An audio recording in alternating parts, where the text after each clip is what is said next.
I'm here on Poth Road in Hughesdale, where the owners of this barber say that they are opening their doors tomorrow, defying the lockdown restrictions inspired by Harry in Berwick.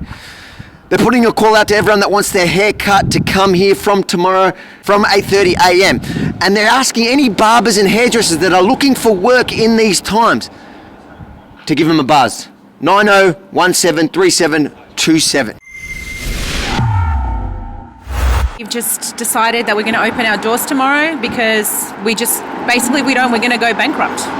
And so why now? What's inspired you to do this? Seeing Harry open the other day and seeing the amazing support he got just made us go, well, even if there's clientele of ours that are against what we're doing, we know that for every maybe customer we'll lose, hopefully we'll get another 20, 30 customers in this place.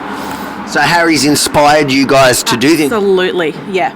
There's a local salon in Hughesdale that say that you've inspired them to open their doors tomorrow from 8:30. How do you react? Absolutely staggered. I'm rapt because that's what we're trying to do, is to get the small business open so they can support their families, support their own livelihood and get on with life. Just brilliant. Roger is new to Australia. He's on a temporary residency. We've had not 1 cent from the government for our business, even personally, no Centrelink, nothing. I've just had my parenting payments cut off, just who knows why. So we're basically like, if we don't work, we can't pay our rent, we can't do anything. And this is a new business. We literally opened a month before the shutdown. Yeah. Nearly 3 weeks before. We were open, and then we had to close our doors after investing all of our money into this business. So it's new, and then so you bought the business over? Yeah, we actually started it from scratch. So we got the lease, worked, we spent like 3 weeks doing the fit out. We did all the work ourselves just to try to save money. And everything we had, we invested, being, like I said, new to Australia. And also the other thing that kind of really inspired us is Roger's from Syria. This is the second time he's opened his own salon. He's been a hairdresser for 16 years, maybe more. Yeah. And the first time he lost his salon... the first time he lost his salon because of war. And this time he's like, why is this happening again? Like literally open a salon and then it gets taken away from me. And I thought, well, this is a war, but it's an invisible war. It's a psychological war. And I just thought, well, we shouldn't just... And then I kept thinking about that. I'm like, we have to do something about it. So you had a hairdresser in Syria? Yeah. And so you had to shut the business because of the war? Yeah. Who's a better hairdresser, you or the Zohan from Israel? Maybe me. Yeah. And the war begins again. What about dog's salon?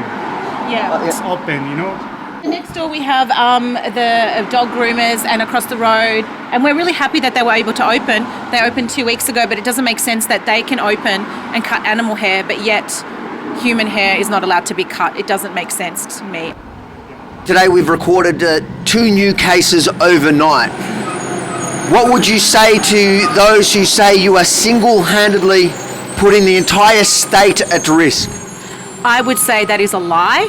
We only have to look at the testing centres in Shepparton, people lining up, no social distancing. We're not buying into the narrative, because if we really believed this was about safety and this was about containing a virus, we would not open our doors. But the cost that this is having and the fallout is so much greater than any safety. And not only that, it's about restoring dignity, and we just refuse to buy into this narrative because it's a lie, and we refuse to participate in it anymore. Can you guys afford a $10,000 fine if Victoria Police rock up here when you open tomorrow? Absolutely not. Absolutely not. But we can't afford not to open either, because before the $10,000 fine, how are we even going to pay our rent? Yeah. We're going to pay rent for this shop. We've got to pay rent for our house. We've got 2 little kids. And for those that want to maybe judge what we're doing, we don't get any government hands out. So what would you do if you were in our position? This lockdown looks like it's about to end with or without Daniel Andrews. Avi Yamini here for Rebel News. So is there any, you can fix this? Brother, I cannot promise miracle. If you like that report you just saw, make sure to like it. Press the little button at the bottom there. Let people know you love it. And then share it. And subscribe to Rebel News on YouTube now.